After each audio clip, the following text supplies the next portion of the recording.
Рада приветствовать всех любителей вязания. Сегодня хочу показать вам вот такой нежный узор, который у меня лично ассоциируется с морем и напоминает брызги волн. Узор очень нежный, воздушный, красиво смотрится на всех практически летних изделиях. Вот посмотрите на него. Но самое главное его достоинство – это то, что он очень-очень-очень легкий в исполнении. Я думаю, с таким узором справится даже мастер самого начального уровня, который умеет вязать лицевые изнаночные петли и делать накиды. Вот так этот узор выглядит при вязании снизу вверх. Он формирует волну. Если же вы хотите убрать эту волну, это можно сделать или с помощью манжета. Манжет должен быть для данного узора не менее 5 сантиметров. Или же с помощью ВТО. Это тоже убирается вот таким образом. Нижний узор немножечко будет деформирован, но незначительно. И в общем изделии это будет не очень сильно заметно. Если же вы вяжете от горловины, вот, получаются такие пальмочки. Вот у меня все ассоциации с летом и морем, связанные с этим узором. Вот так это будет все выглядеть очень красиво и изысканно. Вот так выглядит его изнаночная сторона. Для вязания этого узора подойдет любая гладкая пряжа. Также он будет красиво смотреться в ленточке, не очень широкой, в шнурочной пряже. Фантазийная пряжа очень красиво ляжет в таком узоре, но фантазийная пряжа, понимаете, здесь понятие очень емкое, и понятное дело, что это если фантазия в палец толщиной, то не совсем она подойдет для этого узора. Я имею в виду легкую фантазию, где ниточка имеет какие-то неровности. Также очень красиво смотрится в кидмахере, махере и ангорке. С таким узором можно связать множество летних топов, блуз, к примеру, как вы видите сейчас на экране. Также красиво этот узор будет выглядеть в платье, палантин безумно красивый получится. Еще этот узор можно использовать в виде каймы для более теплых и даже для летних изделий, если вы не любите, чтобы изделие было слишком ажурное, слишком дырявчатое, такое минималистичное, связанное лицевой гладью, а вот кайма таким узором связанная украсит это изделие. К спицам этот узор вообще никак не привязан, не привередлив. Он одинаково красиво смотрится, что в достаточно плотном вязании, что в рыхлом. Мой образец связан из пряжи джинс, 160 метров в 100 граммах, если я не ошибаюсь. Все забываю посмотреть перед съемкой. И на спицах я вязала номер 3. Вот как это будет выглядеть. Вместе с вами я возьму более толстую пряжу, чтобы вы посмотрели, как это будет выглядеть в более объемном исполнении.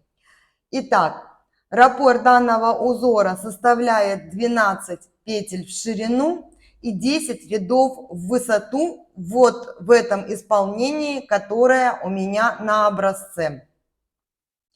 Если же вы хотите, чтобы узор был такой, как на модели, фото, которое я показывала чуть ранее, тогда нужно добавить еще 2 ряда платочного узора. У меня здесь только 1 ряд, потому что я это увидела вот так. Для меня он смотрится вот так намного интереснее и нежнее. Вместе с вами я буду провязывать тот же вариант, что у меня на большом образце, с 2 рядами платочного узора, а не 4, как на модели. Но я думаю, что добавить 2 ряда платочки ни для кого не составит труда. Итак, я буду провязывать 2 раппорта узора. Поэтому набрала 27 петель, 24 это 2 раппорта узора, 1 петля симметрии и 2 кромочные. Если же вы вяжете по кругу, вы набираете просто количество петель кратное 12. Петли симметрии и кромочные, соответственно, вам будут не нужны. Также я провязала установочный ряд изнаночной гладью, то есть по лицевой стороне, то есть по изнаночной стороне я провязала лицевые петли. И вот точно так же оформлен у меня край в большом образце. И давайте начнем. Первый ряд. Кромочная петля, я ее просто переснимаю и начинаю вязать раппорт узора. 1 лицевая, накид, 1 лицевая, накид, 2 вместе лицевой с наклоном влево. При убавлении влево петли должны быть открыты, и вторая дужка петли, независимо это лицевая или изнаночная петля, должны смотреть на меня. И эта убавка выполняется вот таким простым способом. И еще раз 2 вместе лицевой с наклоном влево. 1 лицевая петля. Теперь 2 раза убавление, 2 вместе лицевой с наклоном вправо. При убавлении вправо на меня должна смотреть первая дужка петли, то есть петли на спице должны быть расположены классически. У меня они расположены правильно, поэтому я просто их провязываю вот таким вот образом.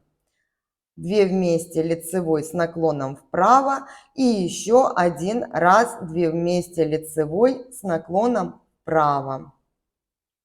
Далее идет 4 накида через лицевую. Накид, лицевая. Второй накид, лицевая петля, третий накид, лицевая, четвертый накид. И снова начинаю делать убавление. 2 вместе лицевой с наклоном влево.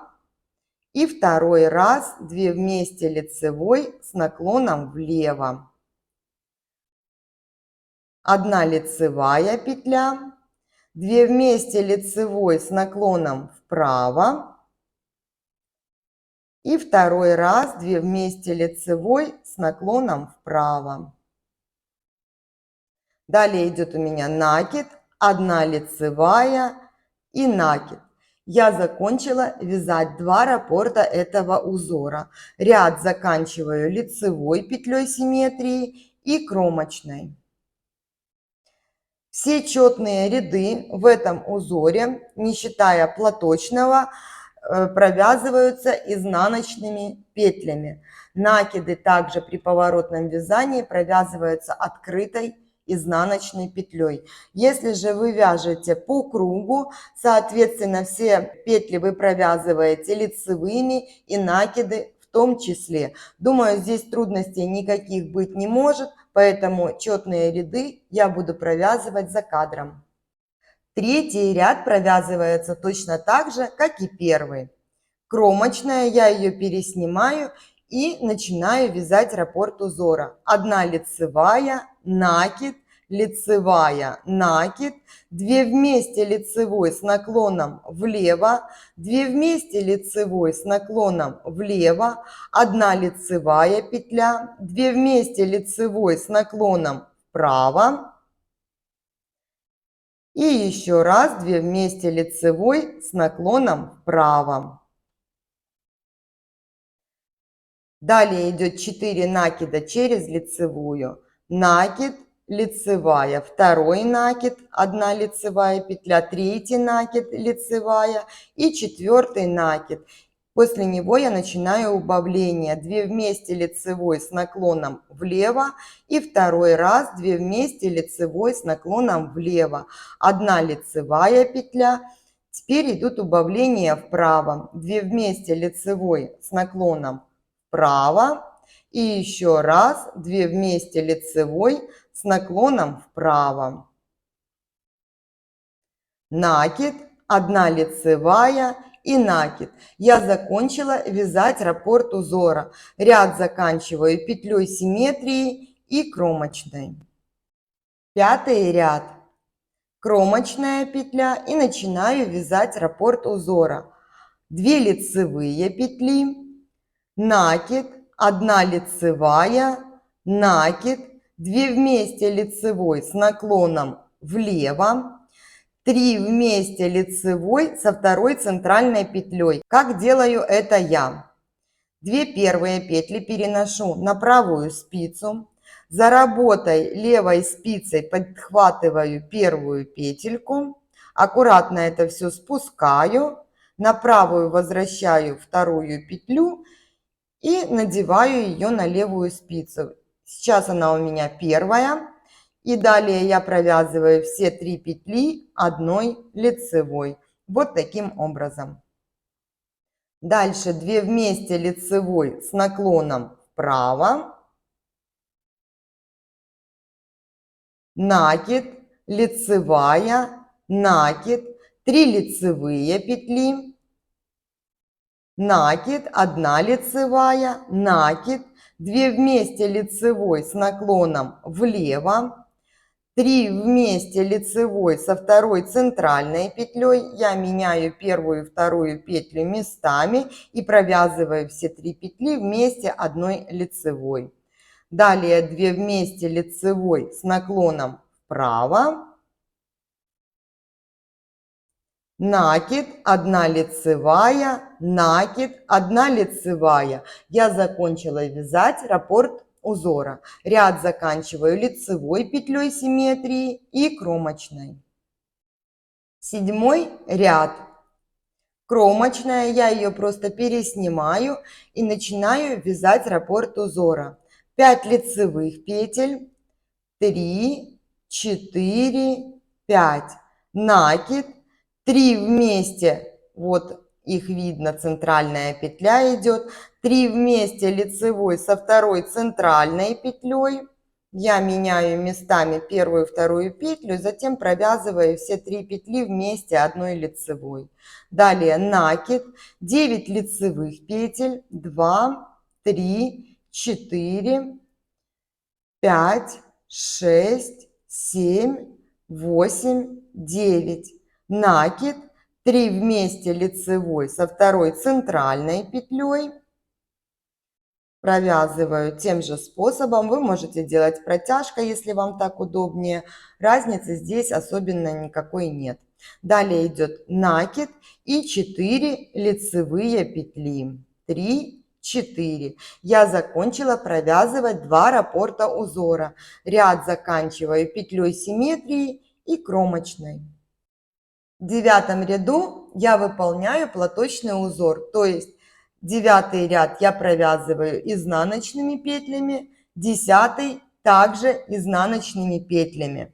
И получается вот такая волна. Если же вы хотите, чтобы узор получился как на девушке на модели, тогда нужно провязать 4 ряда платочного узора, 2 лицевых и 2 изнаночных. Затем начинать вязание с первого ряда. И вот так выглядят эти капельки на воде.